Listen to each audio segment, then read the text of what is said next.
فتلقى آدم من ربه كلمات فتاب عليه إنه هو التواب الرحيم۔ ترجمہ: پھر آدم نے اپنے رب سے کچھ کلمات سیکھ لیے تو اللہ نے اس کی توبہ قبول کی، بے شک وہی بہت توبہ قبول کرنے والا بڑا مہربان ہے۔ فَتَلَقَّى آدَمُ مِن رَّبِّهِ كَلِمَاتٍ، پھر آدم نے اپنے رب سے کچھ کلمات سیکھ لیے۔ تفسیر صراط الجنان میں ہے حضرت آدم علیہ السلام نے اپنی دعا میں یہ کلمات عرض کیے: ربنا ظلمنا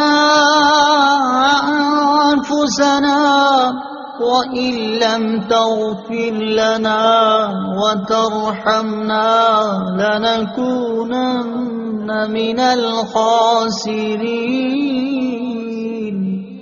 ترجمہ: اے ہمارے رب، ہم نے اپنی جانوں پر زیادتی کی، اور اگر تو نے ہماری مغفرت نہ فرمائی اور ہم پر رحم نہ فرمایا تو ضرور ہم نقصان والوں میں سے ہو جائیں گے۔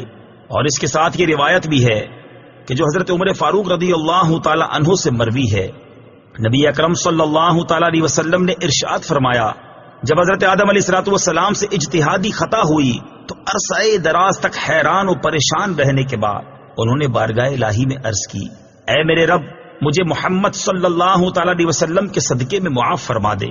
اللہ تعالیٰ نے فرمایا: اے آدم، تم نے محمد صلی اللہ تعالی علیہ وسلم کو کیسے پہچانا، حالانکہ ابھی تو میں نے اسے پیدا بھی نہیں کیا۔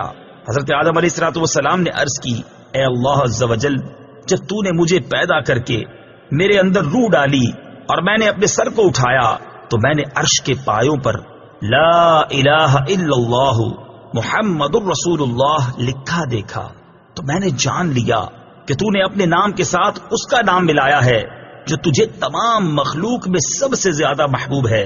اللہ تعالیٰ نے فرمایا: اے آدم، تو نے سچ کہا، بے شک وہ تمام مخلوق میں میری بارگاہ میں سب سے زیادہ محبوب ہے۔ تم اس کے وسیلے سے مجھ سے دعا کرو، میں تمہیں معاف کر دوں گا، اور اگر محمد صلی اللہ تعالی علیہ وسلم نہ ہوتے تو میں تمہیں پیدا نہ کرتا۔ بارگاہ الہی کے مقبول بندوں کے وسیلے سے دعا مانگنا جائز ہے۔ اس روایت سے یہ بھی ثابت ہے کہ مقبولان بارگاہ کے وسیلے سے بحق کے فلاں اور بجاہ فلاں کے الفاظ سے دعا مانگنا جائز۔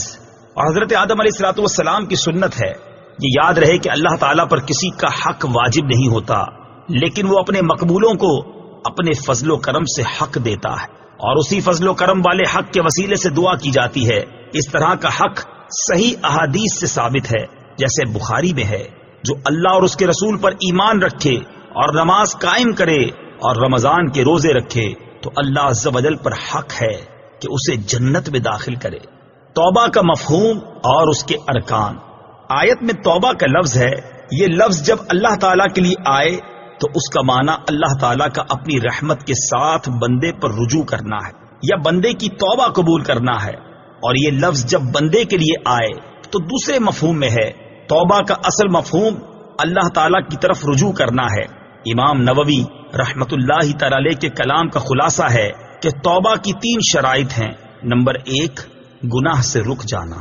نمبر 2، گناہ پر شرمندہ ہونا۔ نمبر 3، گناہ کو چھوڑ دینے کا پختہ ارادہ کرنا۔